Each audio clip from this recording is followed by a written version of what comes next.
आज हम आपको रोमन संख्यांक पद्धति के बारे में बताने जा रहे हैं। रोमन संख्यांक पद्धति पुरानी पद्धति है। नई पद्धति में आजकल हिंदू अरेबिक संख्यांक पद्धति उपयोग में लाई जाती है, लेकिन कहीं कहीं हमको रोमन संख्यांक पद्धति भी मिलती है, जैसे घड़ियों के अंकों में ही देखने मिलती है स्कूल की समय सारणी में। रोमन संख्यांक पद्धति और हिंदू अरेबिक संख्यांक पद्धति के कुछ संकेत मैं आपको बता रही हूँ। 1 लिखने के लिए ये फर्स्ट, 5 लिखने के लिए ऐसा V, 10 लिखने के लिए X, 50 के लिए L, 100 के लिए C, 500 के लिए D, 1000 के लिए M। ये संकेत रोमन संख्यांक पद्धति में उपयोग किए जाते हैं। 1 के लिए है I, 5 के लिए V, 10 के लिए X, 50 के लिए L, 100 के लिए C, 500 के लिए D, 1000 के लिए M। लेकिन इनको लिखने के कई नियम हैं। कोई भी जो संकेत है वो 3 से अधिक बार नहीं आता, परंतु संकेत V, L और D की कभी पुनरावृत्ति नहीं होती। कोई संकेत 3 से अधिक, जैसे आपको 10 लिखना है तो X आ गया, 2 लिखेंगे लगातार XX तो वो 20 हो गए, 3 बार लगातार XX लिखेंगे तो वो 30 हो गए।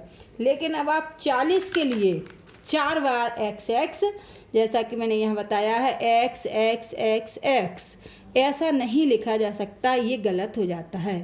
कोई भी संकेत 3 से अधिक बार 3 बार उपयोग किया जा सकता है लगातार, लेकिन चौथी बार उपयोग नहीं किया जा सकता है। और VLD इनको तो पुनरावृत्ति की ही नहीं जाती, क्योंकि यदि हम V को 2 बार लिखेंगे तो वो 10 हुआ, तो 10 को तो हम वैसे ही यहाँ पे X से लिख रहे हैं। या L 2 बार लिखा तो वो 100 होगा, C को लिख रहे हैं। D को 2 बार लिखा DD, तब वो 1000 होगा, लेकिन 1000 का हमारे पास संकेत है, तो इनको हम VLD की कभी भी हम पुनरावृत्ति नहीं करते। बाकी VLD को छोड़ के सबकी पुनरावृत्ति होती है। छोटे मान वाला कोई संकेत एक बड़े मान वाले संकेत के दाईं ओर आता है तो बड़े मान में छोटे मान को जोड़ दिया जाता है। जैसे V के दाईं ओर I आया तो V 5 के लिए और I 1 के लिए, ये जुड़ के हो गया 6। तो जब भी बड़े मान के छोटा मान वाला कोई संकेत यदि बड़े के दाईं ओर आता है तो वो उस मान में जोड़ दिया जाता है। जैसे L X V, L हुआ 50 के लिए, X हुआ 10 के लिए और V हुआ 5 के लिए, तो ये हो गया 65। तो ये बात क्लियर हुई कि बड़ा उसके दाईं ओर यदि छोटा है तो वो जुड़ जाएगा। अब दूसरा रूल है कि छोटे मान वाला कोई संकेत यदि बाईं ओर आता है, बड़े मान के बाईं ओर आता है, तो वो उसमें से घटा दिया जाता है। जैसे IB, भी है 5 के लिए, लेकिन ये बाईं ओर एक आया तो ये घट के ये हो जाएगा 4। XL, X 50, L 50 के लिए, लेकिन X बाईं ओर होने के कारण 50 में से 10 घट के क्या हो जाएगा 40। तो ये चीज़ ध्यान रखनी है कि यदि बड़े संकेत के दाईं ओर छोटा है तो वो उसमें जुड़ जाएगा, और बड़े संकेत के यदि बाईं ओर छोटा संकेत है तो वो उसमें से घट जाएगा। V, L और D के मानों को कभी भी घटाया नहीं जाता। ये V है 5, L है 50 और D है 500, इन्हें कभी भी नहीं घटाया जाता। जैसे आप सोचो कि हम X के बाद B लिख दें, V के बाईं ओर X लिख दें, तो ऐसा नहीं होगा। इन मानों को कभी घटाया नहीं जाता है। संकेत I को केवल V और X में से घटाया जा सकता है। जो I है नंबर 1 है उसे केवल VX में से घटाया जाता है। V में से घटाया 1 तो 4 और X 10 में से घटाया तो 9, और कहीं इसको नहीं घटाया जा सकता है ना।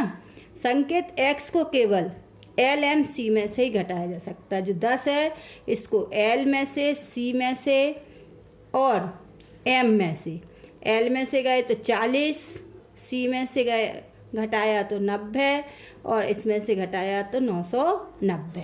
ये नियम इनके याद रखना पड़ते हैं, तब हम कोई भी संख्यांक लिख सकते हैं।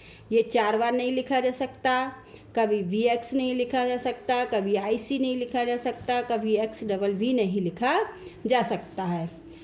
73 73 73 70 धन 3, 70 को हम लिखेंगे 50 धन 20 धन 3।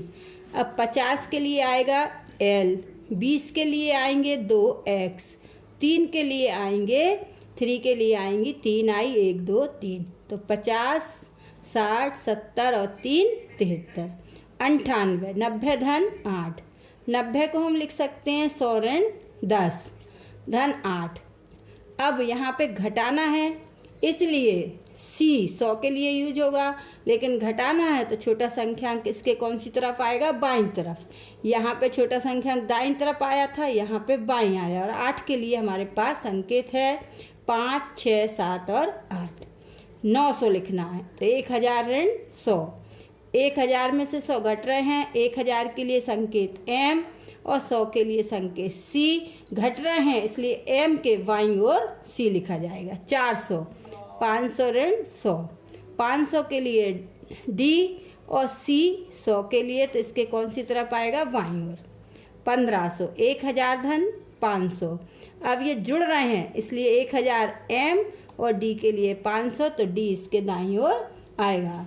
इसी के साथ में ये पूरे आपको और भी लिखना दिखाए गए हैं, ये भी आप देखें।